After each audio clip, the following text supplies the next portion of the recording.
My name is Danielle, and this is For the Love of Frock, a personal museum of clothing, books, films, shoes, and accessories, all dedicated to the art of fashion.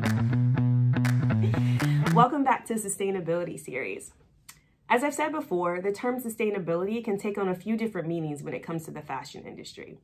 This short mini-series focused on the concept of longevity of use. That simply means extending the life cycle of our fashion items. So far, I've discussed such topics as the importance of caring for our shoes. Our feet quite literally take us to the places we want to go. I highly recommend making shoes your #1 fashion accessory.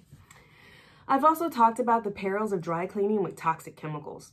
Cleaning our garments in a more environmentally friendly way can greatly extend their life cycle and potentially reduce our carbon footprints. And finally, how and where to make better purchases. Purchasing the best quality items we can afford is a great start to loving our items longer.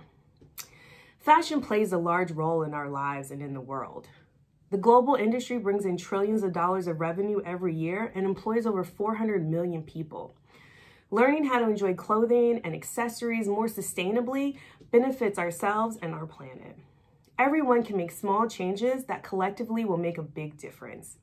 If you're interested in learning more about ways to be more sustainable, I've linked a few resources in the description box below. I hope this short mini-series has been informative, and I hope you leave inspired to live a more fashionably sustainable life. Thanks for watching.